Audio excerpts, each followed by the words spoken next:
So today is the day after Thanksgiving. It's Black Friday, and most people are headed to the store to do shopping for Christmas presents and just to get some really good deals.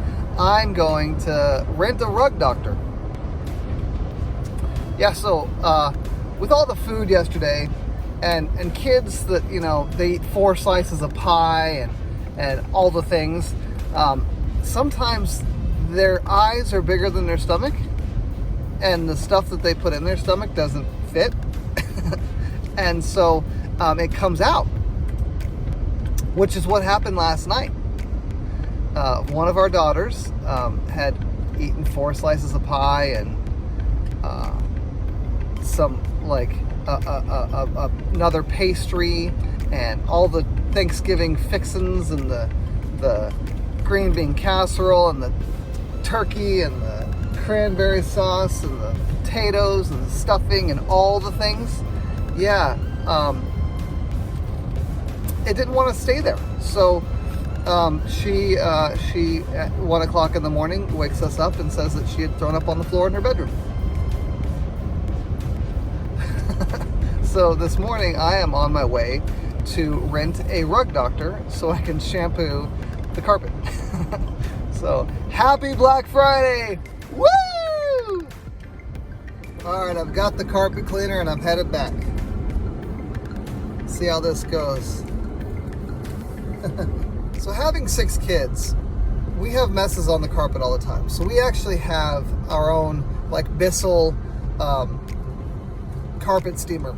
But the reason I rented the rug doctor is because I don't want to suck up partially digested food into our Bissell and it stink and all the things. So I figured I'd rent one and then I never have to see it again. Is that wrong? Should I feel bad? But at the same time, I gotta realize that I'm not the first person to do this, right? That carpet shampooer that is in the back of my SUV has probably had dog poop and all manner of disgusting things in it.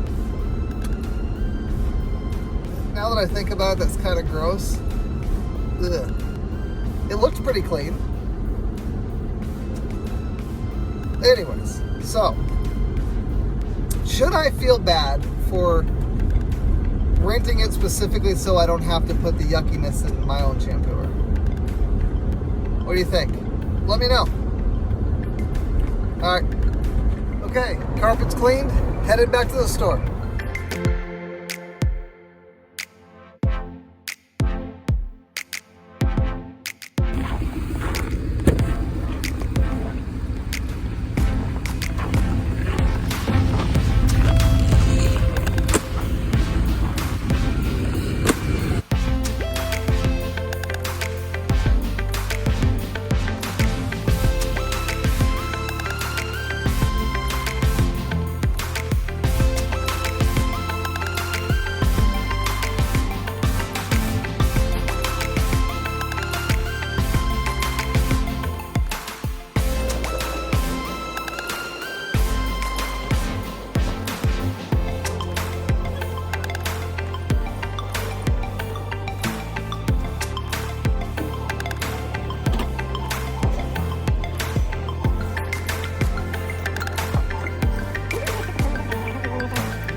Okay, I successfully returned the carpet shampooer.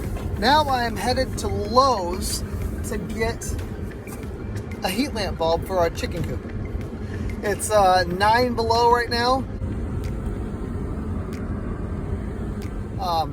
And our chickens get cold. So we had a heat lamp in there, but sometime in the last couple days it burnt out. I thought I had a spare, but it was actually bad too. So now I got to go get another one and actually get 2 because that way I have a spare. So, all right, next up, Lowe's.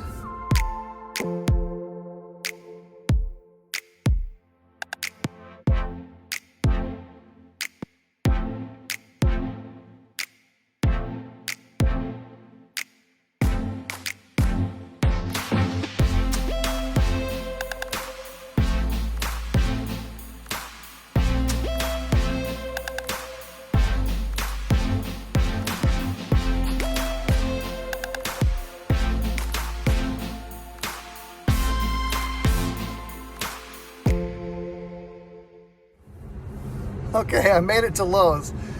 I decided on my way that I was going to record it, and I didn't realize what I was committing to. My arm is killing me. It was probably a 10-minute drive, but I was having to hold my phone the whole time. In this vehicle, I don't have any kind of phone mount. In my truck, I do. But anyways, yeah. So, here we are. That's right, Lowe's Pro Customer Parking.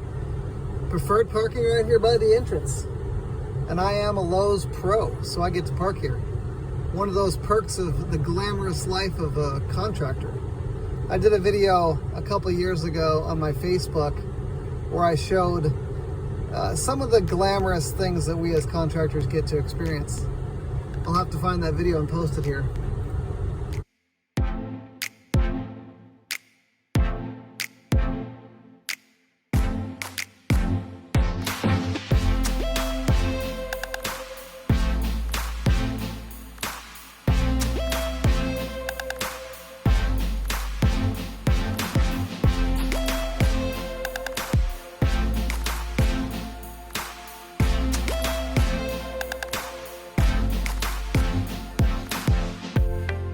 Okay, so I have one more stop. I wasn't sure I was going to make a video of it, but I guess I will. So, my wife's birthday was in October, and somebody gave her a gift card to a local women's clothing store. It's a locally owned place. It's got kind of higher end, nicer stuff. My wife does not like shopping. I am blessed in that aspect. Most men have to deal with wives that just love shopping. My wife hates it. And the opposite is, I actually enjoy the exploring aspect of shopping, not so much on the spending money part. But my wife actually asked me today, she gave me the gift card and asked me to go to this store and find something for her. She said she literally doesn't care. She just wants something from this store so that the gift card doesn't go to waste, because she's been sitting on it for a couple months now. So I'm going in the store. I'm probably going to be the only guy in there. Maybe. There might be other guys in there trying to buy Christmas presents for their wives. I don't know. I guess we'll find out.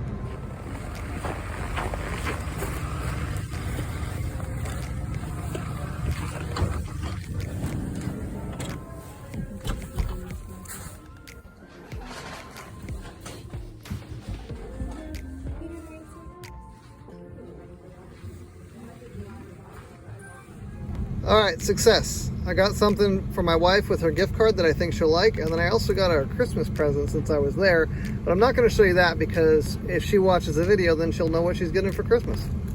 We can't have that. And now we head home.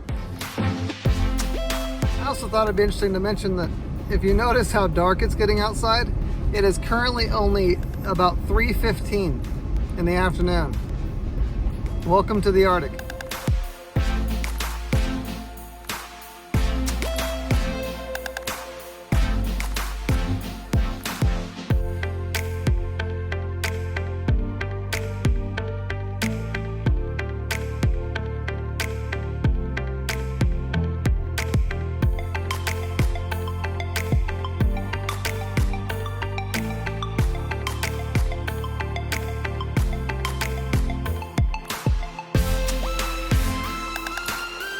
All right, so if anybody's curious how we do chickens in Alaska in the winter, a lot of people don't like to winter them over, so they'll do egg layers over the summer, maybe some meat birds, and then in the winter they'll get rid of their chickens one way or another.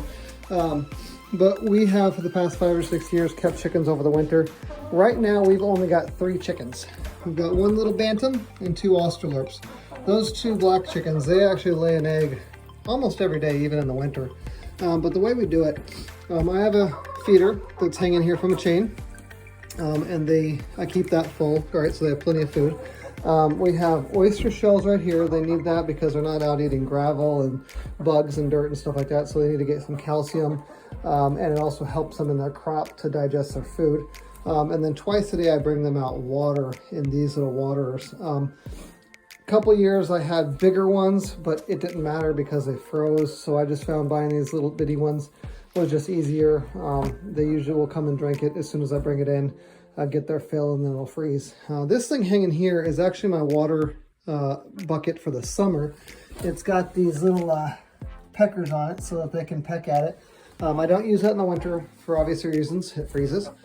But as far as cleaning the coop goes, it is 10 below right now outside. Inside here, it's probably just about 0. So their chicken poo freezes rather quickly. So throughout the winter, this area here where their food and water is, I will usually use a shovel. In fact, this one right here, and I'll scrape this out as best I can. But over there underneath their roost, I just let it build up during the freezing season, and then when it gets warmer and starts to thaw, then I will scoop it out. But with only 3 chickens, it doesn't take, it actually takes a long time before it is too dirty in here, and it needs to be changed. I do add new shavings on top of it every once in a while, just so that they're not walking in nasty poo. And as far as laying boxes go, I have these kind of Rubbermaid boxes. That's what they are. They're actually sitting at an angle, but you can't tell in the video, and they're rollaway boxes I made a few years ago. There's a couple of them here. So they go in there. There's carpet, like indoor-outdoor carpet in the bottom, so it's something comfortable for them, I guess. And then they go in there, and I don't know if you can tell. Nope, you're not gonna be able to see. All right, you see there's a piece of wood right there inside there. That is like a little wall, and below it there's a gap just big enough for an egg to get in. So basically when they lay the egg, it rolls down into the back so we can get it. A few years back we had a problem with chickens eating the eggs, and that's not a good thing. So this is our chicken coop. We also have a heat lamp that gives them heat. Alrighty, that's how we do chickens in Alaska in the winter.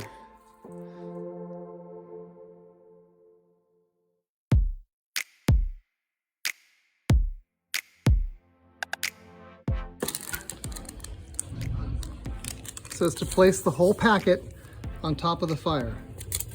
Oh, that didn't get in there far enough. There we go. Oh, look at that! It's already turning green. Now it doesn't warm.